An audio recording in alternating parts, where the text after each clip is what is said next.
오늘은 특별히 지금까지 했던 얘기들을 좀 중간 정리하면서 뭐 아직도 살펴볼 게 많습니다. 영적 세계의 원리 제가 50가지 이상 할 거라고 하는데 지금 한 10대 개 했지요. 근데 약간 지금까지 했던 10대 개들을 함께 좀 종합해서 정리하면서 우리 지난주 끝부분에 잠깐 나눴던 이 카이로스의 시공간과 또 크로노스의 시공간에 대해서 같이 잠깐 살펴보려고 합니다. 종합하다 보니까 이게 한 주에 안 되더라고요. 그래서 이번 주하고 다음 주 금요일하고 두 번에 걸쳐서 얘기하려고 합니다. 성경이 얘기하고 있는 기본적인 원리 또는 진리가 있는데 그것은 뭐냐면 하나님께서 두 세계를 창조하셨다는 것입니다. 그것은 우리 눈에 보이는 물질 세계가 있고 또 눈에 보이지 않지만 영적인 세계가 존재하는 것이죠. 그렇죠? 이 영적인 세계가 창조된 것인지 원래부터 있는 것인지 뭔가 애매하지만 하여간 하나님께서 이 두 세계를 다 있게 하셨습니다. 그렇죠?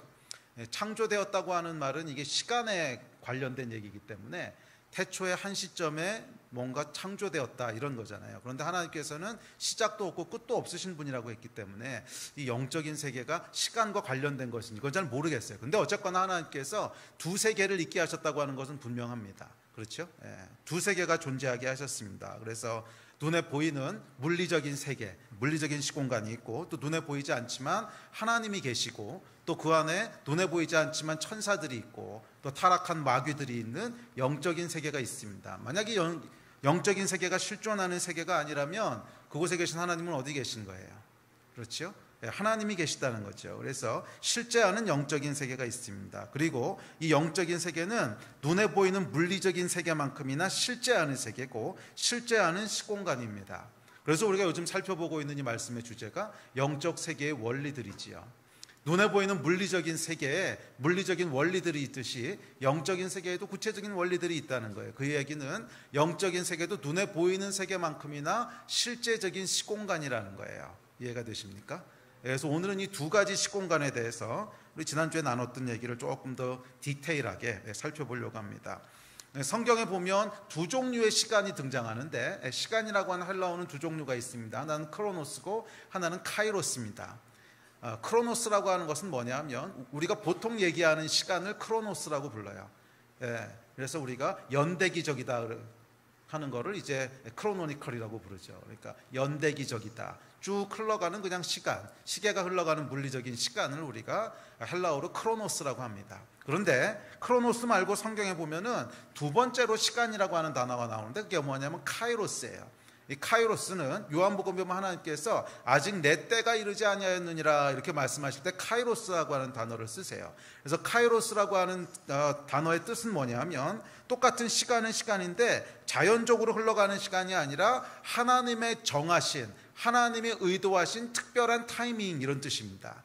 그러니까 하나님이 의도하시고 하나님이 정하신 이 하나님이 주관하시는 어떤 시간이라는 거예요. 하나님이 주관하시고 의도하시는 시간, 바로 그 때를 의미합니다.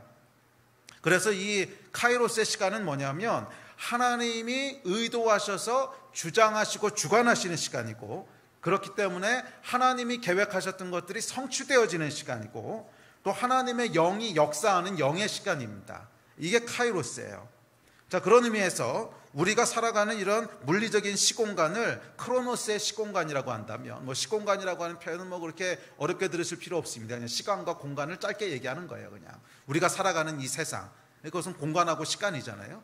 그것을 그냥 한꺼번에 묶어서 시공간이라고 하는 겁니다. 자, 어쨌거나 우리가 살아가는 이 물리적인 세계, 이 시공간을 크로노스의 시공간이라고 부른다면 영적인 시공간은 카이로스의 시공간이라고 부를 수 있을 겁니다. 그래서 영적인 시공간은 카이로스의 시공간이라고 부를 수 있습니다. 이 영적인 시공간에서는 시간이 순서대로 흐르지 않고 똑같이 흐르지도 않습니다. 성경에 보면 뭐라 그러냐면 베드로후서 3장 8절에 이렇게 얘기합니다. 시작. 사랑하는 자들아 주께는 하루가 1000년 같고 1000년이 하루 같다는 이야기를 잊지 말라. 이게 뭐예요 여러분? 카이로스의 시간에 대한 어떤 특징이에요. 하루가 1000년 같고 1000년이 하루 같고. 그러니까 이 카이로스의 시간은 영적인 세계의 시간은 그냥 우리가 물리적으로 느끼는 시간이랑은 굉장히 다르다는 거예요. 어떨 때는 굉장히 긴 1000년이 하루 같기도 하고 하루가 1000년 같기도 하고 이야기는 뭐냐면 영적인 중요도에 따라서 시간이 재배치된다는 거예요. 자, 재배치된다는 건 이런 의미입니다. 자, 어떤 시간은 크로노스로는 하루인데 카이로스로는 마치 1000년처럼 길게 확대됩니다. 천년이 하루 같다는 건 이런 의미예요. 분명히 우리가 살아가는 물리적 시간으로는 하루야, 또는 뭐 1시간이야. 딱딱 정해져 있는 시간인데 그 시간에 카이로스적인 시간은 막 천년처럼 길다는 거예요. 길게 확대된다는 거예요. 시간이 확대된다라고 하는 건 무슨 의미냐면 그 안에 집어넣을 수 있는 일들이 많다는 거예요. 그렇죠, 여러분? 시간이 많다, 그건 뭐예요? 내가 많은 일을 할 수 있다, 이런 뜻이잖아. 시간이 길다, 이 얘기는 시간이 짧은 것보다 훨씬 더 많은 것을 그 시간 안에다 집어넣을 수 있다는 뜻이죠. 시간이 많으면 여러분 뭘 할 수 있어요? 그 안에 밥도 먹을 수 있고 사람도 만날 수 있고 목욕탕도 갔다 올 수 있고 집안 청소도 할 수 있고 많은 일을 할 수 있는데, 시간이 짧으면 그 안에 할 수 있는 일도 한정돼 있죠. 그런데 카이로스의 시간은 뭐냐면 굉장히 길게 확대될 수 있다는 거예요. 길게. 그래서 우리가 느끼는 크로노스의 시간은 그냥 1시간인데 그 안에 엄청난 천년 같은, 크로노스의 시간은 하루인데 그 안에 카이로스의 시간은 마치 천년처럼 확대될 수 있다는 거예요. 무슨 뜻이에요? 천년 동안 일어나야 될 만큼 엄청나게 많은 임팩트들이 순식간에도 일어날 수 있다는 거야. 이게 하나님이 하시는 시공간의 특징이라는 거예요. 그러니까 하나님께서는 길고 짧은 시간이라고 하는 게 의미가 없다는 거야. 그냥 하나님이 의도하시고 작정하시고 역사하시면 마치 하루 동안에 천년에 일어날 수 있다는 거예요. 분명히 우리 크로노스의 시간으로는 하루인데 그 안에 천년 동안 걸려서 천년 동안에 걸쳐서 일어날까 말까 한 어마어마한 변화가 하루 동안에도 일어날 수 있다는 것이고, 이렇다는 거예요. 이것이 여러분 카이로스의 시간의 특징입니다. 그러니까 카이로스의 시간은 크로노스의 시간처럼 제한받지 않는다는 거예요. 하루 동안에, 아니 어쩌면 아주 순식간에 찰나에도 하나님께서는 천년의 변화를 일으키실 수 있다는 거예요. 이게 카이로스의 시공간의 특징입니다. 첫 번째 특징이에요. 이해가 되십니까? 그렇기에 우리가 카이로스의 시공간에 들어갈 때는 거기서는 우리가 살아가는 크로노스의 시간은 중요하지 않습니다. 하나님이 의도하시는 일이 순식간에 일어날 수 있어요. 천년에 걸쳐서 일어나기 힘들다고 생각했던 일들이 카이로스 시공간 속에서는 순식간에 하루 만에 일어날 수 있다는 거예요. 여러분 그런 경험들 하지 않습니까? 우리가 살아가면서 이건 도저히 불가능해, 야 이거는 수십 년 걸릴 거야, 아니야 이거는 100년이 걸려도 안 될 거야, 이렇게 생각하는 일들이지만 하나님의 영이 임하셔서 역사하기 시작하면, 그래서 이 카이로스의 시간이 임하기 시작하면 무슨 일이 벌어져요? 순식간에 그게 일어나는 것을 보면서 우리가 놀라잖아요. 어떻게 이런 일이 일어날 수 있지? 어떻게 이런 변화가 일어날 수 있지? 이게 하나님이 역사하시는 시공간의 특징입니다. 우리는 여러분 카이로스의 시간 속에서는 100년이 걸릴 것 같고 1000년이 걸릴 것 같아도 카이로스의 시공간 속에서는 하루 만에도 일어날 수 있다는 거예요. 이것이 여러분 카이로스의 시공간의 특징입니다. 그래서 크로노스의 시공간에 사는 것으로 우리에게 일어날 일들을 다 제한하지 말라는 거예요. 하나님의 영이 역사하시기 시작하면, 카이로스의 시공간이 이 땅 가운데 임하기 시작하면, 우리 지난주에 얘기했죠, 이 헤븐리 터치가 일어나서 카이로스의 시공간이 이 크로노스의 시공간 안으로 들어오기 시작하면 정말 우리가 생각했지 못했던, 천년에 걸쳐서 일어날 것 같은, 천년이 걸쳐도 일어나지 않을 것 같은 그런 일들이 순식간에 하루 만에도 일어날 수 있습니다. 저와 여러분의 삶에도 그 역사들이 일어날 수 있습니다. 아멘. 자, 둘째, 카이로스의 시공간의 두 번째 특징은, 카이로스의 시공간 속에는 하나님의 힘, 능력이 역사한다는 거예요. 카이로스의 시공간 속에는 하나님의 힘과 능력이 역사합니다. 우리가 보고 있고 살고 있는 물리적인 시공간, 이 크로노스의 시공간에 여러분 가장 중요한 핵심이 뭔지 아십니까? 가장 중요한 핵심은요, 힘이에요. 힘. 이것은 철학적인 얘기가 아니고 물리학의 얘기입니다. 뭐 얘기는 길게 안 할게요. 해봐야 뭐 어차피 이해 못할 테니까. 근데 이 얘기 하지 말라면 문과생도 이해한다고. 근데 지금 하려고 하는 얘기는 미안하지만 이과생들도 이해할 수 있는 사람이 1%도 안 될 것 같아서 그래요. 그러니까 문과생이라고 좌절하고 실망하지 마십시오. 어차피 지금 하는 얘기는 이과생들도 이해를 못합니다. 그러니까 그냥 믿고 따라오세요. 무슨 얘기냐면 여러분, 물리적인 시공간의 가장 핵심은 만유인력입니다. 만유인력을 비롯한 힘들이에요. 뉴턴이 발견했고 아인슈타인이 새롭게 규정했던 시공간의 본질은 만유인력에 있습니다. 자, 무슨 말이냐면 이 시공간이 존재하게 하는 그 원인이 있는데, 이유가 있는데, 그거는 사실 중력이라는 거예요. 중력이 시공간을 만들어낸다는 거예요. 이런 거 아셨어요? 어차피 몰라도 괜찮아. 그냥 이게 아인슈타인이 했던 얘기예요. 결국 중력이 시공간을 만들어낸다는. 그러니까 시공간에 대해서 고대 사람들이 생각했던, 특별히 칸트가 생각했던 시간과 공간과 시간은 원래부터 존재하는 어떤 절대적인 것이고 우리가 뭐 살아가기 위한 어떤 절대 기준이 된다고 생각했던 생각들은 현대 물리학으로 넘어오면서 전부 다 깨집니다. 칸트가 생각했듯이 시간과 공간이라고 하는 것은 어떤 절대적인 프레임이 아니라는 거예요. 시간과 공간은 실제로 아인슈타인이 주장했던 건 뭐냐면 다른 물질들과 똑같은 물질이라는 거야. 다른 물질들과 똑같은 물질이고 그것을 만들어내는 건 뭐냐면 만유인력이라고 하는 힘이라는 거예요. 이 힘이 자석이 있으면 여러분 자기장을 만들어내잖아요. 자석이 자기장을 만들어내는 것 정도는 이과생들도 아시죠. 이게 자석이라고 하는 전자기력이 있으면 전자기력이 뭘 만들어요? 자기장을 만들어요. 매그네틱 필드를 만든다고. 그러니까 힘이 있으면 필드가 만들어져요. 자기력이라고 하는 힘이 있으면 자기장이라고 하는 장이 만들어진단 말이야. 그렇다면 중력이 있으면 그 중력도 똑같은 장을 만든다는 거예요. 그래서 전자기장이 전자기 필드를 만들듯이, 마그네틱 필드를 만들듯이 그래비티라고 하는 힘이 있으면 그래비티도 필드를 만든다는 거예요. 그래서 똑같아요. 방정식이 똑같은 방정식을 써요. 그러니까 전자기력의 방정식과 중력의 방정식 똑같은 방정식을 쓰는데 이 중력으로 대치하고 나면 만들어지는 중력장이 뭐냐면 중력장이 시공간이에요. 어차피 이해를 못할 테니까 이건 뭐 얘기하려고 하는 것도 아니야. 하여간 중력장이 시공간이에요. 그 얘기는 이 중력이라고 하는 파워가 있을 때 그 파워에 의해서 형성되고 만들어지는 것이 시공간이라는 거예요. 그러니까 이 크로노스 시공간이 존재하고 있게 하는 게 뭐예요? 기본적으로 파워라는 거예요. 똑같습니다, 여러분. 카이로스의 시공간은 뭐에 의해서 존재하는 줄 아세요? 하나님의 능력에 의해서 존재하는 거예요. 하나님의 능력이라고는 파워가 하늘의 시공간을 만들어내는 거야. 카이로스의 시공간이 만들어내는 거예요. 그래서 이 카이로스의 시공간은 뭐냐면 하나님의 능력이 역사하고 하나님의 능력이 다스려지는 시공간입니다. 물론 뭐 크로노스의 시공간도 역시 하나님의 능력이 역사하는 공간이죠. 하나님께서 창조하셨으니까. 그렇지만 크로노스의 시공간 안에는 하나님께서 자신의 능력을 위임해 놓으신 법칙들이 있으세요. 그러니까 그게 물리학의 법칙이지. 그래서 이 물리학의 법칙에 의해서 그냥 다른 지구주위를 일정한 속도로 일정한 주기로 돌고 있고 또 지구는 태양의 주위를 일정한 속도로 일정한 그 궤도를 따라서 돌고 있습니다. 그것을 벗어나지 않는다는 거예요. 그러니까 하나님께서 당신의 능력으로 이 모든 것을 운행하도록 창조하셨지만 그것을 물리학의 법칙 내에다 제한을 시키셔서 그냥 그렇게 움직이도록 놔두셨다는 거예요. 그게 이제 크로노스의 시공간 안에 역사하는 제한된 하나님의 능력이라면 카이로스의 시공간은 전혀 다른 공간이라는 거예요. 카이로스의 시공간에서 제일 중요한 건 뭐냐면 하나님의 의지예요. 그러니까 카이로스의 시공간은 어떤 능력의 공간이냐면 하나님의 의지가 제한 없이 100% 이루어지는 시공간이 카이로스의 시공간이에요. 그래서 이 영적인 시공간은 시간의 제약도 받지 않을 뿐더러 하나님의 능력의 제약도 받지 않으세요. 그러니까 하나님의 의지가 가장 중요한 거예요. 하나님이 의지가 있으시고 이렇게 하겠다라고 하는 생각이 있으시면 카이로스의 시간간 안에는 제한이 없어요. 그냥 하나님이 말씀하시고 의도하시는 것들이 아무 제한 없이 그대로 이루어지는 시공간이 카이로스의 시공간이에요. 아멘.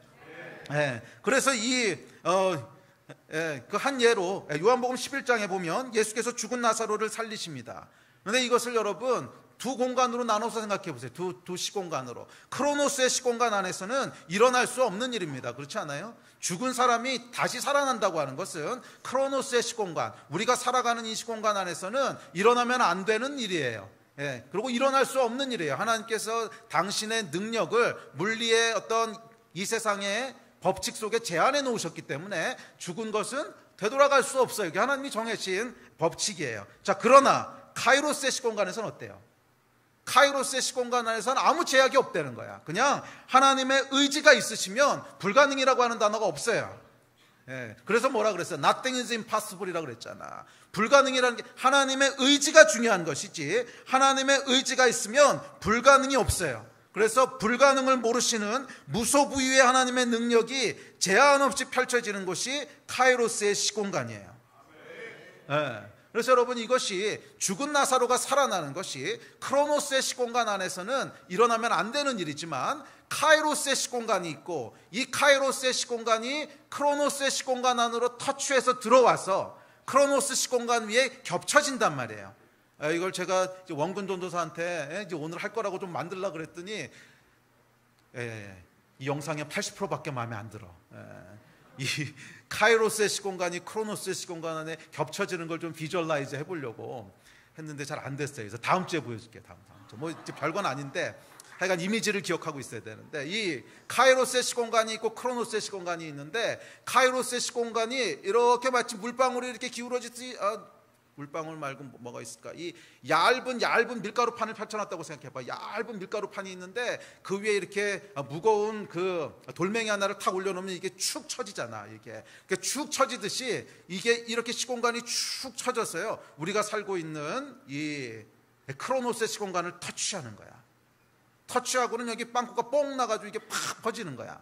그래서 우리가 살고 있는 크로노스의 시공간이라고 하는 이 도마 위에, 칼썰질하는 도마 위에 밀가루가 푹 터져서 쫙 퍼지는 거예요. 이 그림 상상이 되세요? 자, 그래서 이 죽은 자가 살아나는 것이 여러분 크로노스의 시공간 안에서는 일어날 수 없는 일인데, 카이로스의 시공간이 크로노스 시공간 안으로 침투해 들어와서 크로노스의 시공간 안에 위에 겹쳐지는 거예요. 그러면 거기서는 어떻게 돼요? Nothing is impossible. 하나님의 의지가 있으면 뭐든지 일어날 수 있는 거야. 그래서 요한복음 11장 40절에서 예수께서 이렇게 말씀하십니다. 시작. 예수께서 이르시되 내 말이 내가 믿으면 하나님의 영광을 보리라 하지 아니하느냐 하시니, 하나님의 영광이라고 하면 죽은 자가 살아나는 걸 이제 볼 거라는 얘기잖아요. 자, 그런데 어떻게 하면 그렇게 보게 된대요? 내가 믿으면. 자, 무슨 말이에요, 여러분? 카이로스의 시공간 안이 크로노스의 시공간 안으로 들어와서 헤븐리 터치가 일어나면서 카이로스의 시공간에 밀가루가 팍 터지면서 그 밀가루판이 도마 위에 쫙 퍼진단 말이야. 그래서 도마하고 밀가루가 겹쳐지게 되죠. 그래서 원래는 밀가루판과 도마판은 평행을 그리는 전혀 접점이 없는 건데 어느 순간 이게 푹 터져서 탁 밀가루판이 여기 겹쳐지게 되는 포인트가 생긴단 말이야. 전체 다는 아니라도 한 부분이 쭉 내려와서 탁 터지면서 이 겹쳐져 버려. 이걸 그림으로 그렸어야 되는데. 자, 그렇게 되면 무슨 일이 벌어지는 거예요? 이 카이로스의 시공간 안에서는 하나님의 의지에 의해서 불가능한 게 없단 말이야. 그 일이 벌어지는데 어디랑 겹쳐서 벌어지는 거예요? 우리가 살고 있는 크로노스의 시공간이랑 겹쳐서 벌어지는 거야. 이게 지금 예수께서 말씀하신 요한복음 11장 40절의 말씀이라는 거예요. 내가 믿으면, 우리의 믿음이 있을 때 카이로스의 시공간이 땅으로 내려와서 크로노스의 시공간을 터치한단 말이에요. 그래서 하나님의 영광, 죽은 자를 살리시는, 불가능을 모르시는 이 하나님의 의지가 100% 이루어지는 이 일이 이 가운데 일어나게 되는 겁니다. 자, 믿음이라고 하는 것을 여러분 기억하세요. 믿음이 있을 때 카이로스의 시공간이 크로노스 시공간 안으로 침투해 들어오게 되는 거예요. 자, 우리가 살아가는 일상의 시공간, 이 크로노스의 시공간 안으로 카이로스의 시공간 안이 들어와서 펼쳐질 때, 그 펼쳐진 시공간 속에서 카이로스의 시공간을 이루는 하나님의 그 능력이 모든 크로노스 시공간의 법칙을 뛰어넘어서 무소불위한, 불가능을 모르신 하나님의 의지적인 능력이 쫙 퍼져가게 되는 거예요. 언제? 믿음이 있을 때. 이것이 여러분 하나님의 역사의 본질입니다. 이것이 제가 지난주부터 얘기하고 있는 헤븐리 터치라는 거예요. 하늘이 땅을 터치하는 거라는 거야. 그러므로 여러분, 오늘 간증에서도 그 얘기 나누셨는데, 시간이 그냥 흘러가도록 두시면 안 돼요. 시간이 그냥 흘러가도록 두는 거는 아무 역사가 일어나지 않는 거야. 그건 그냥 크로노스의 시간이 쭉 흘러가는 거야. 그건 그냥 생존을 위한 무의미한 시간이야. 그럼 뭐가 일어나야 돼요? 헤븐리 터치가 일어나야 돼. 그래서 여러분, 이 일에 여러분 집중하셔야 돼요. 영적인 사람은 말이에요, 이 일에 집중하는 사람입니다. 그냥 크로노스의 시간을 어떻게 잘 매니지하느냐 이것이 아니라 언제 헤븐리 터치가 일어나느냐, 이거를 집중하는 사람이 영적인 사람이에요. 그리고 그것이 계속 우리의 삶 가운데 일어나도록 해야 되는 거야. 저는 살아가면서 거기에 계속 집중을 합니다. 계속 거기에 집중을 해요. 그래서 어떨 때 보면 좀 크로노스의 타임이 조금 그냥 그렇게 지나갈 때도 있어. 그렇지만 저는 거기에 대해서 별로 개의치 않아요. 크로노스의 시간이 어떻게 지나가느냐, 거기서 뭐 10년, 20년, 100년 동안 무슨 일을 하느냐, 그게 중요한 게 아니라 짧은 순간이라도 카이로스의 시공간이 제 삶에 터치하고 지나가야, 단 하루라도 그런 사건이 일어나야 1000년 동안 일어날 일들이 이 땅 가운데 벌어지게 되는 것이지, 제가 여기서 10년, 20년, 50년을 그냥 개미처럼 부지런히 이루 돌아다니고 저러 돌아다니고 이루 뛰고 저루 뛰고 해서 크로노스의 시간을 매니지한다고 한들 그것이 카이로스적인 시간과 무슨 의미가 있냐는 거야. 집중하셔야 돼요. 모든 시간이, 우리의 모든 삶이 계속 카이로스의 시공간 안에 있도록 집중하셔야 돼요. 그래서 뭐라 그랬어요? 오직 의인은 뭘로 살리라? 믿음으로 말미암아 살리라. 믿음이 없으면 어떻게 되는 거예요? 그냥 크로노스의 시간에서 생명 없이 살아가는 거야. 의인은 뭘로 사는 거야? 믿음으로 사는 거야. 믿음이 있을 때 카이로스의 시공간이 우리를 통해서 이 땅을 터치하면서 생명의 역사가 일어나는 거예요. 할렐루야. 네. 그다음에 세 번째, 이 카이로스의 시공간의 세 번째 특징은 뭐냐면, 아까 말씀드렸는데 카이로스의 시공간은 하나님의 의지가 있는 시공간입니다. 하나님의 의지가 있는. 크로노스의 시공간은 하나님의 의지라기보다는 물리학의 법칙에 의해서 기계적으로 움직여지는 세상이에요. 기계적으로 움직여지는 세상. 그렇잖아요, 여러분. 의지가 있다고 그것이 발휘되는 세상이 아니라, 물론 뭐 부분적으로는 그렇게 보이는 것도 있지만, 크게 보면 여러분, 이 크로노스의 시공간이라고 하는 건 뭐예요? 그냥 기계적인 시공간이에요. 예, 뭐 지구가 태양 중지를 돌고 있고, 태양은 은하계에 있고, 은하계는 또 뺑뺑 돌고 있는 이 물리학의 법칙이 그냥 예외 없이 차갑게 굴러가고 있는 곳이, 그것이 크로노스의 시공간입니다. 그런데 카이로스는 뭐예요? 카이로스는 하나님의 의지, 하나님의 계획이 있는 타이밍이라는 뜻이거든. 그래서 이 카이로스의 시공간의 제일 중요한 것은 하나님의 의지가 역사하는 공간이라는 거야. 하나님의 의지와 그분의 능력이 만들어낸 시공간이 카이로스의 시공간이에요. 아멘. 자, 그렇다면 두 번째, 카이로스의 시공간에는 도대체 무엇이 있는가? 카이로스의 시공간에는 무엇이 있는가? 자, 예를 들어 우리의 육체는 어디에 속했습니까? 우리의 육체는 크로노스의 시공간에 속해 있죠. 그렇지만 우리 안에 불어넣으신 영은 어디에 속해 있는 존재예요? 그것은 카이로스의 시공간에 속해 있어요. 우리가 보는 산과 바다는 어디에 속해 있습니까? 당연히 크로노스의 시공간에 속해 있어요. 그렇다면 천사와 마귀는 어디에 속해 있습니까? 카이로스의 시공간에 속해 있죠. 자, 이렇듯 각각의 시공간은 포함하고 있는 것들이 있다는 거예요. 자, 그렇다면 카이로스의 시공간은 도대체 무엇을 포함하고 있는가? 카이로스의 시공간은 첫째, 생명을 포함하고 있습니다. 카이로스의 시공간은 영원한 생명을 포함하고 있어요. 물론 이 땅 가운데도 그 생명의 흔적들이 보이긴 하지만 소멸되지 않는 영원한 생명은 어디 속한 거예요? 이 생명은 카이로스의 시공간에 속한 거예요. 그래서 크로노스의 시공간 안에 있는 것 중에 영원한 것은 없어요. 영원한 생명은 없어요. 다 일정 시간이 지나고 나면 흙으로 돌아가고 생명이 없어져요. 그렇지만 카이로스의 시공간 안에는 영원한 생명이 있습니다. 또 두 번째, 카이로스의 시공간에는 무엇이 있습니까? 제가 여러 번 말씀드렸지만 카이로스의 시공간 안에는 하나님의 능력이 있습니다. 능력이 있어요. 그곳에는 무소불위한, 불가능을 모르시는 하나님의 능력이 카이로스의 시공간 안에 있습니다. 아멘.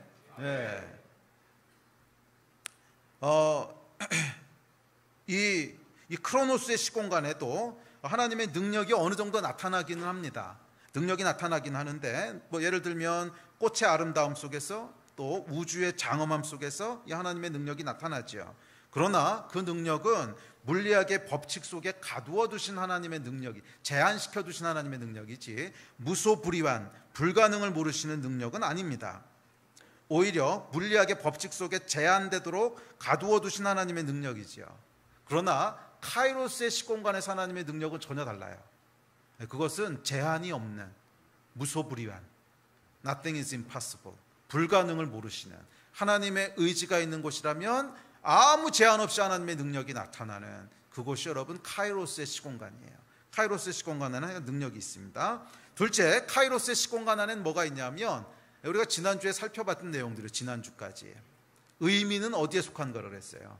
영에 속한 거라고 그랬죠. 의미는 어디 속한 거예요? 영에 속한 거라고 그랬죠. 왜? 갈망이 의미를 만들어내는데 갈망은 영이 만들어내는 거라고 그랬잖아요. 영이 우리 속에 있으면 그것이 갈망을 만들어내고 그 갈망이 의미 있는 것이 무엇인지를 만들어냅니다. 그래서 의미는 영에 속한 거예요. 그 이야기는 무슨 뜻이에요? 의미라고 하는, 미닝이라고 하는 것은 어디 있다는 거예요? 카이로스의 시공간에 속한 거라는 거예요. 의미는 카이로스 시공간에 속하는 거예요. 예. 자, 크로노스의 시공간 속에 속한 것이 아닙니다. 자, 예를 들어서 크로노스의 시공간 속에서 지구가 태양을 돕니다. 열심히 돕니다. 이게 무슨 의미일까요? 의미 없지. 이게 무슨 의미야? 그냥 도는 거지. 또 크로노스의 시공간 속에서 봄이 되면 꽃이 피고 겨울에는 꽃이 집니다. 자, 이건 무슨 의미일까요? 의미 없지. 그냥 봄, 여름, 가을, 겨울이 오니까 꽃이 피고 지는 거지. 무슨 의미가 있어. 예. 자, 마찬가지로 크로노스의 시공간 속에서 사람의 인생은 무슨 의미일까요? 의미 없지. 무슨 의미가 있어. 이게 솔로몬이 전도서에서 얘기한 거잖아. 크로노스의 시공간을 살 수 있는 거 다 해봤는데 헛되고 모든 것이 헛되도다. 의미가 없다는 거야. 잘 보세요, 여러분. 크로노스의 시공간 안에서 일어나는 것이 무슨 의미가 있나? 의미가 없다는 거예요.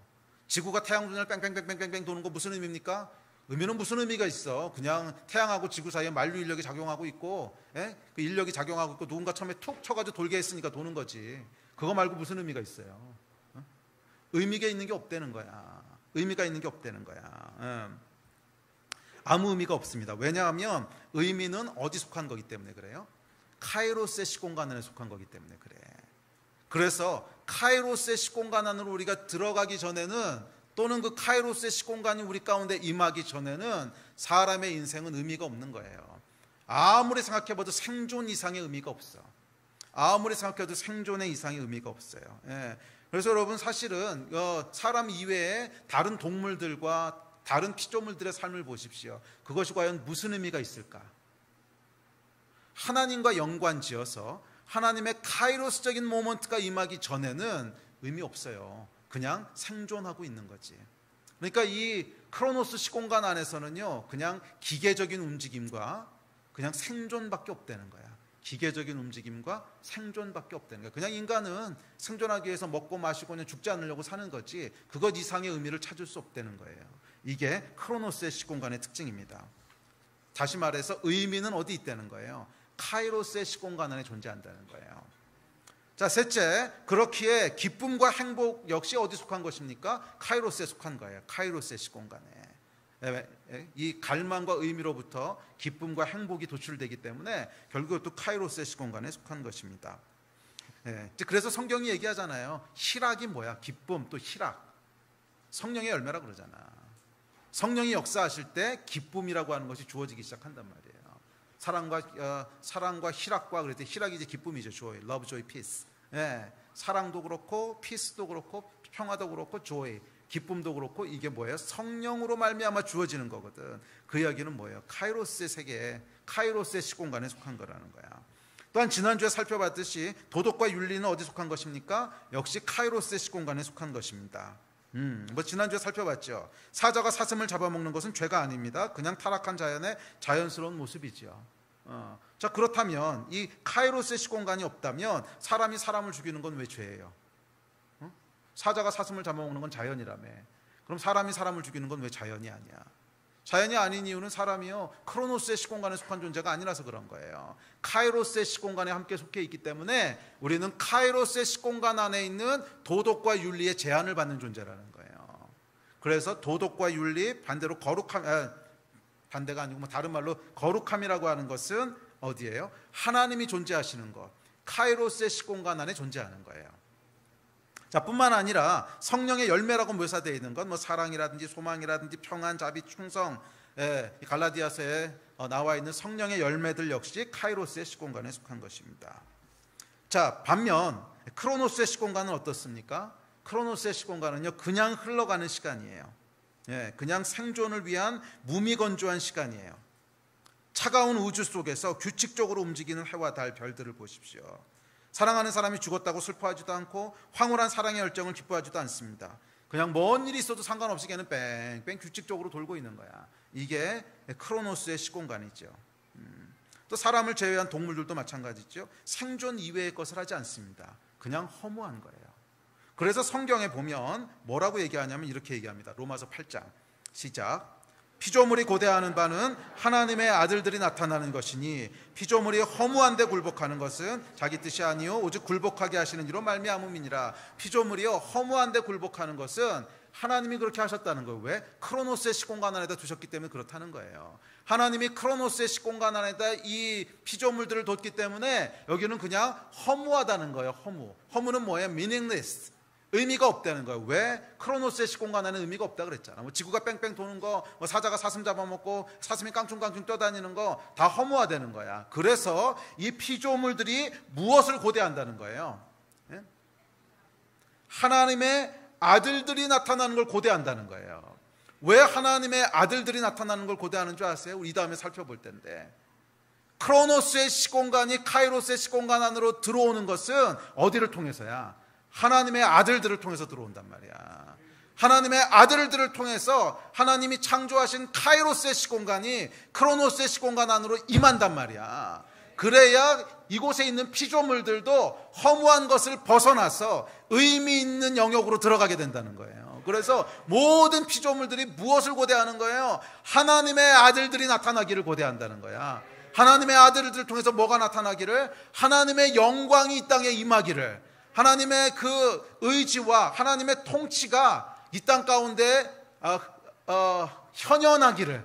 그러니까 이게 뭐예요? 이 하나님의 아들들을 통해서 카이로스의 시공간이 크로노스의 시공간 안으로 퍼져가기를 기대하고 고대한다는 거야. 아멘. 누구를 통해서? 하나님의 아들들을 통해서. 아멘. 그래서 그 다음 주제로 넘어갑시다. 자, 그렇기 때문에 결국 카이로스의 시공간이 크로노스의 시공간 안으로 겹쳐 들어와야 됩니다. 무미건조한 크로노스의 시공간, 의미도 기쁨도 도덕도 없는 그런 기계적인 움직임과 생존만 존재하는 그런 크로노스의 시공간을 카이로스의 시공간이 터치할 때, 이때 비로소 생명과 의미와 기쁨과 그리고 하나님의 능력과 더 중요한 것은 하나님의 통치가 이 무미건조한 크로노스의 시공간 가운데 흘러들어오게 되는 거예요. 자, 그렇다면 그 다음 질문, 이 카이로스의 시공간이 어떻게 크로노스 시공간 안으로 겹쳐 들어올까? 자, 오늘 읽으신 본문입니다. 우리 본문을 같이 한번 읽어봅시다. 자, 시작. 야곱이 브엘세바에서 떠나 하란으로 향하여 가더니 한 곳에 이르러는 해가 진지라. 거기서 유숙하려고 그곳에 한 돌을 가져다가 베개로 삼고 거기 누워 자더니 꿈에 본즉 사닥다리가 땅 위에 서 있는데 그 꼭대기가 하늘에 닿았고 또 본즉 하나님의 사자들이 그 위에 오르락내리락 하고. 여러분, 이게 정확히 어떤 그림이 그려지세요? 아까 제가 얘기했던 그림이 딱 오버랩 되지 않으세요? 하늘이라고 하는 카이로스의 시공간이 있고 땅이라고 하는 크로노스의 시공간이 있는데 그 사이에 사닥다리가 있어가지고 왔다 갔다 한다는 거야. 통로가 생겼다는 거야. 예? 통로가 어떻게 생겼어? 예, 이 밀가루가 축 처지다가 펑 터지면서 이곳 가운데로 통로가 만들어졌다는 거야. 그림이 그려지세요? 정확히 야곱이 지금 이거 묘사하고 있는 거잖아. 자고 있는데 하늘이 열리고 하늘과 땅을 연결하는 사닥다리가 놓이더니 그 사닥다리를 통해서 카이로스의 시공간 안에 있어야 될 하나님의 천사가 크로노스의 시공간 아래로 들어왔다 올라갔다 들어왔다 올라갔다 하는 걸 봤다는 거예요. 이해가 되십니까? 예. 자, 이곳이 바로 이제 카이로스의 시공간이 크로노스의 시공간 안으로 이렇게 접촉되어서 또는 침투해서 들어오는 것을 본 거지요. 자, 이것을 보고 나서 야곱이 이렇게 고백합니다. 다음 시작.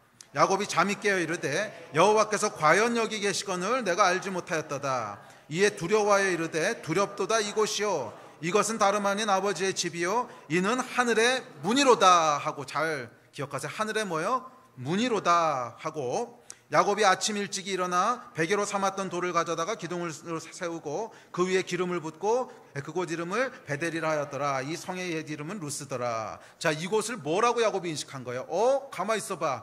여기가 보통 장소가 아니었네. 여기가 하늘의 문이었네. 게이트였네. 이렇게 고백한 거예요. 여기가 하나님의 집이고, 하나님의 집이라고 하는 건 뭐예요? 하나님이 거하시는 곳이고, 하나님이 거하시는 곳이 아까 뭐라 그랬어요? 영적인 세계, 카이로스의 시공간이고 그 시공간이 여기로 들어오는 문이었네. 이렇게 얘기한 거잖아요. 이게 그냥 고대의 표현인 거잖아. 하늘의 문이었네. 이렇게 얘기한 거예요. 그러니까 무슨 문이라는 거예요? 하나님이 거하시는 세계가 이 땅 가운데로 들어오는 문이라고 고백한 거야. 맞아요? 틀려요? 그러니까 성경이 그렇게 얘기한 거잖아. 이 야곱이 그 얘기를 지금 하는 거잖아. 하나님의 집이고 그 하나님이 거하시는 그 카이로스의 시공간이 이 땅으로 들어오는 문이 여기였네. 게이트가 여기였네. 이렇게 얘기한 거예요. 그래서 나중에 창세기 35장에 가보면 야곱이 다시 이곳으로 찾아와서 하나님을 예배하는 제단을 쌓습니다. 왜냐하면 이곳이 하늘과 연결되는 곳이라고 생각한 거지. 여기서 하나님의 헤븐리 터치가 일어나는 곳이라고 생각을 하고 이곳으로 이 하나님께서 들락날락 하신다고 생각을 한 거예요. 그래서 그곳에 하나님의 제단을 만듭니다. 이 생각이 이제 발전이 돼서 나중에 다윗 때가 되고 솔로몬 때가 되면 성전을 만들게 되죠. 그래서 이 성전이라고 하는 개념이 뭐예요? Heavenly Gate이야. Heavenly Gate. 하늘과 땅을 연결하는 문이라고 생각을 한 거예요. 그래서 그곳에 하나님의 임재가 있고, 이 임재가 어떻게 와요? 원래 카이로스의 시공간 안에 계신 분인데 여기 문을 만들어 놨기 때문에 그 문을 통해서 그 하나님의 영광이 일로 통해서 우리에게로 다가온다는 거야. 이게 이제 성전을 만들어 놓은 그런 이제 의미였죠. 자, 그래서 이 성전을 통해서 카이로스의 시공간이 크로노스 안으로 들어오는 하늘의 문이라고 생각했습니다. 이것이 구약시대 사람들의 생각이었습니다. 그런데 엄밀하게 얘기하면 이것은 잘못된 착각이었다는 거예요. 잘못된 착각이었다는 거예요. 왜냐하면 특정한 장소나 특정한 건축물이나 구조물이 하늘의 문이 아니기 때문에 그래요. 그래서 신약 성경에 넘어오면 사도행전에서 스데반이 뭐라고 얘기하냐면 이렇게 얘기합니다. 우리 같이 읽어봅시다. 시작. 솔로몬이 그를 위하여 집을 지었느니라. 그러나 지극히 높으신 이는 손으로 지으신 곳에 계시지 아니하시나니. 뭐예요? 지극히 높으신 분 하나님은 성전을 사람들이 그렇게 생각했다는 거야. 하나님이 거하시는 곳. 그러니까 다시 얘기하면 하늘이 땅으로 들어오는 문 이렇게 생각했는데 스데반이 뭐라 그래요? 아니라는 거야. 사람의 손으로 지으신 곳에 하나님이 임하시는 게 아니라는 거야. 사람의 손으로 지은 것이 또는 특정한 장소가 뭐예요? 하늘의 문이 아니라는 거예요. 문이 아니라는 거야. 게이트가 아니라는 거야. 심지어 솔로몬의 성전이라고 할지라도 그게 하늘의 문이 아니라는 거예요. 그럼 뭐예요? 고린도전서 3장 16절 시작. 너희는 너희가 하나님의 성전인 것과 하나님의 성령이 너희 안에 계시는 것을 알지 못하느냐. 게이트가 뭐라는 거예요? 하늘의 문이 뭐라는 거야? 사람이라는 거야. 사람. 하나님의 아들들. 그래서 피조물이 하나님의 아들들이 그를 통해서 이 허무한 곳에, 이 의미가 없는 곳에 살아가고 있는, 탄식하고 있는 피조물들이 왜 하나님의 아들들이 나타나기를 기대해요? 하나님의 아들들이 하나님의 그 카이로스의 시공간이 이쪽으로 임하게 하는 뭐야? 게이트라는 거야. 하늘의 문이라는 거야. 그가 바로 성전이라는 거야. 이해가 되십니까? 그래서 하나님의 카이로스의 시공간이 크로노스의 시공간 안으로 들어오는 문이 있는데 그 문은 구조물도 아니고 장소도 아니고 뭐라는 거예요? 사람들이라는 거야. 사람들. 특별히 하나님의 아들들이라는 거야. 아멘? 아멘이십니까?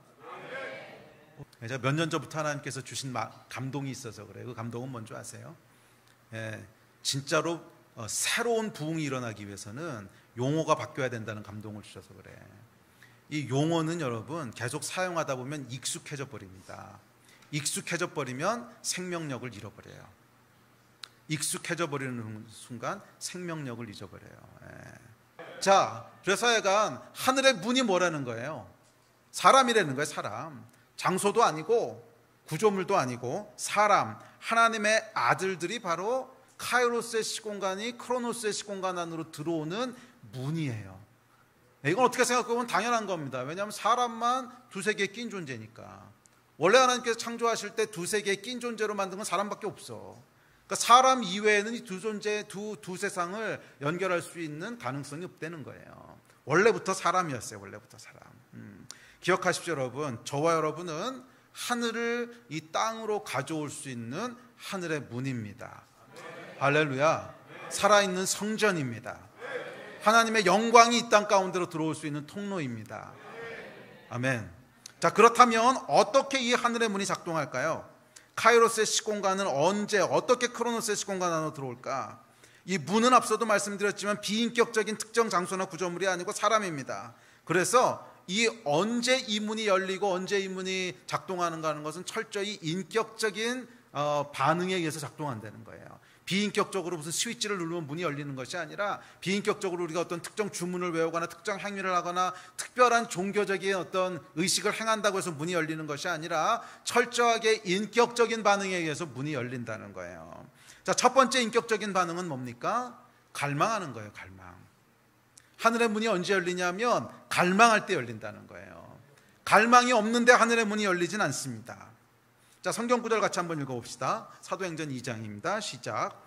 오순절 날이 이미 이르매 그들이 다 같이 한 곳에 모였더니 호련히 하늘로부터 급하고 강한 바람 같은 소리가 있어 그들이 앉은 온 집에 가득하며 마치 불의 혀처럼 갈라지는 것들이 그들에게 보여 각 사람 위에 하나씩 임하여 있더니 그들이 다 성령의 충만함을 받고 성령이 말하게 하심을 따라 다른 언어들로 말하기를 시작하니라. 자, 이 구절은 여러분 카이로스의 시공간이 크로노스의 시공간 안으로 들어오는 대표적인 장면입니다. 하늘에 있던 것들이 땅 위로 오는 아주 대표적인 장면인데 이 카이로스의 시공간이 크로노스의 시공간 안으로 임하는 것이 얼마나 강력했든지 그것이 시각화되고 청각화돼서 보고 들려졌다는 거예요. 이것이 여러분 사도행전 2장에 나오는 오순절 사건입니다. 성령 강림 사건입니다. 그런데 이 문이 언제 열렸습니까? 120명의 성도들이 모여서 열흘 이상 합심하여 기도할 때 열렸어요. 기도인데 무슨 기도였어요? 갈망하는 기도였어요. 위로부터 임하는 것이 올 때까지 기도하라고 해서 하나님 그게 뭡니까? 위로부터 임하는 것이 뭡니까? 하늘이 열리고 이 땅 가운데 하늘이 오게 해주십시오. 이 갈망을 가지고 식음을 전파하면서 함께 모여서 기도할 때 뭐가 열려? 하늘의 문이 열린 거예요. 여러분, 하늘의 문이 열리는 순간들을 성경에서 찾아보고 우리의 실제 믿음의 선배들의 경험들 또 저의 간증들을 돌아보면 항상 언제 열리냐면 갈망이 있을 때 열리는 거야. 하늘의 것이 이 땅 가운데 이루어지게 하여 주십시오. 그래서 예수님도 그렇게 기도하라고 그랬잖아. 하늘의 것이 이 땅 가운데도 이루어지게 하여 주십시오. 이 갈망이 있을 때 그 갈망하는 것이 우리 안에 하늘의 문을 연다는 거예요. 그것이 우리 안에 있는 하늘의 문을 연다는 거예요. 그래서 하늘의 문이 열리는 가장 중요한 첫 번째 키워드는 갈망하는 기도예요. 갈망하는 기도. 기도하지 않는데 여러분, 갈망하면서 기도하지 않는데 문이 열리는 거 저는 본 적이 없습니다. 아무 갈망도 없고 아무 기대도 없고 그래서 아무런 기도도 하지 않아. 그런데 갑자기 어느 날 하늘의 문이 열려. 이렇지 않다는 거야. 하늘의 문이 내가 갈망하지 않고 내가 기도하지는 않았을 수 있어. 그래도 누군가 그것을 갈망하면서 기도하는 사람이 있었기 때문에 내가 옆에서 그걸 경험하는 거지. 아무도 갈망하지 않고 아무도 기도하지 않는데 하늘의 문이 열리면서 이 카이로스의 것들이 크로노스 안으로 들어오지 않는다는 거예요. 그래서 갈망함이 있어야 됩니다. 하나님이 계신 그곳에 대한 갈망, 하나님의 보좌 앞으로 나아가고 싶은 갈망, 하나님의 의지와 능력이 이 땅 가운데 이루어지는 것을 보기 원하는 갈망, 이 갈망함을 가지고 기도할 때 하늘의 문이 열립니다. 그래서 보통 여러분 이 카이로스의 역사가 언제 많이 일어나냐면 금식하거나 합심해서 기도할 때 많이 일어나요. 금식하거나 합심해서 기도할 때. 왜냐하면 금식이라고 하는 건 갈망하는 거거든. 내가 음식을 끊을 정도로 갈망합니다 하는 표현이거든. 그때 여러분 하늘의 역사들이 일어나게 돼요. 아멘. 자, 둘째 하늘의 문이 열리는 것은 거룩함이 있을 때입니다. 자, 고린도전서 3장 17절에 보면 이렇게 얘기합니다. 시작. 누구든지 하나님의 성전을 더럽히면 하나님이 그 사람을 멸시하리라. 하나님의 성전은 거룩하니 너희도 그러하니라. 예. 거룩함이 있을 때, 깨끗하게 유지될 때 하늘의 문이 열린다는 거예요. 그런데 이 거룩함은 율법적인 거룩함이 아니라 인격적인 거룩함이에요. 인격적인 거룩함이라고 하는 건 뭐냐면 율법적인 거룩함이라고 하는 것은 기계적으로 거룩함을 지키는 거야. 기계적으로. 그런데 인격적인 거룩함은 하나님과의 관계에서 거룩함을 지키는 거예요. 그래서 인격적인 거룩함은 보통 어떤 형태로 나타나냐면 하나님이 말씀하시고 그 말씀에 내가 순종하는 거로 나타나는 거야. 그게 인격적인 관계잖아. 하나님이 말씀하시고 내가 아침에 묵상을 통해서든지 아니면 기도할 때 성령님의 감동을 통해서든지 아니면 다른 하나님의 사람의 입술을 통해서든지 하여간 내 안에 뭔가 하나님의 말씀이 부담으로 임해, 뭔가 하나님의 말씀이 나에게 임해. 그랬을 때 이제 고민하게 되지요. 이것을 순종해야 되나? 순종하면 내가 힘들어질 수도 있는데, 손해볼 수도 있는데, 싫은데, 창피한데, 부담스러운데, 이런 수많은 갈등 속에서 믿음으로 하나님 앞에 순종하는 것을 선택할 때, 이게 인격적인 거룩함이라는 거예요. 이 인격적인 거룩함이 있을 때 많은 경우 하늘의 문이 열립니다. 제가 경험했던 많은 하늘의 문이 열렸던 순간들은 기계적인 그냥 습관을 쫓아서 거룩하게 살려고 했던 그 순간들이 아니라 하나님의 말씀 앞에 순종하려고 했었을 때, 그래서 내가 하나님의 말씀을 믿음으로 순종함으로 취했을 때 거기서 내가 생각하지 못했던 하나님의 일들을 경험하게 되고 내 삶 가운데 간증이 나오게 되고, 이 간증이라고 하는 것은 결국 뭐냐 하면 카이로스의 시공간 안으로 들어갔었다라고 하는 간증인 거예요. 내가 하나님이 역사하시는 시공간 안으로 들어갔었어. 이게 간증인 거야. 아멘. 예, 그래서 이것은 항상 뭐 이렇게 초자연적이고 초인식적으로 일어나는 경험만을 얘기하는 게 아니야. 우리가 하나님을 경험하게 되고 그 가운데 간증하게 되는 것들, 이게 뭐냐 하면 단순한 크로노스의 시공간 안에 있었던 것이 아니라 카이로스의 시공간 안으로 들어가서 시간을 보내고 나왔다라고 하는 경험인 거란 말이에요. 그래서 우리 안에 언제 이런 간증이 일어나는가, 언제 이런 간증이 일어나는가 잘 생각해 보세요. 하나님이 무엇인가 나에게 말씀을 하시고, 이게 우리가 공부하는 하나님을 경험하는 삶의 주제잖아, 그 책에. 하나님이 뭔가 우리에게 말씀을 하시고 그 말씀 앞에 우리가 믿음으로 순종했을 때 거기서 우리의 하늘의 문이 열린다는 거예요. 이 안으로 카이로스의 시공간이 들어오게 되는 거예요. 할렐루야. 이것들을 경험하시기를 주의 이름으로 축복합니다. 그래서 여러분, 구약에서는 항상 어떻게 하나님의 시공간이 열리는 줄 아세요? 선지자에게 예언의 말씀이 임하시면서 열려요. 하나님의 말씀이 먼저 임하시면서 열린다고. 그렇지 않고 하나님의 역사가 시작된 예는 하나도 없어요. 구약에서는 항상 하나님의 말씀이 예언자에게, 선지자에게 임하시면서 거기서부터 카이로스의 시공간이 펼쳐집니다. 신약도 마찬가지라는 거예요. 하나님의 말씀이 먼저 우리에게 임할 때 그 말씀의 순종함을 통해서 하나님의 시공간이 펼쳐져 가는 거예요. 아멘. 그다음에 세 번째 말고도 여러 개가 더 있지만 그냥 세 가지만 살펴봅시다. 시간이 없으니까. 세 번째는 뭐냐면 아까도 말씀드렸던 건 믿음. 세 번째는 믿음이야. 믿음이 없이는요, 우리가 구한 것이 이루어지지 않는다 그랬어. 구할 것을 기대하지 말라. 그 구한 것을 받을 줄로 기대하지 말라고 야고보 사도가 그랬잖아요. 이 믿음은 여러분, 하늘의 문을 여는 열쇠입니다. 믿음은 우리가 생각하는 것 이상의 비밀과 신비가 있어요. 이 믿음에 대한 것은 오늘 시간이 없어서 다음 기회로 좀 넘길게요. 하여간 믿음이라고 하는 것이 여러분, 카이로스의 시공간을 크로노스 안에 풀어넣는 중요한 열쇠입니다. 하늘의 문을 여는 열쇠예요.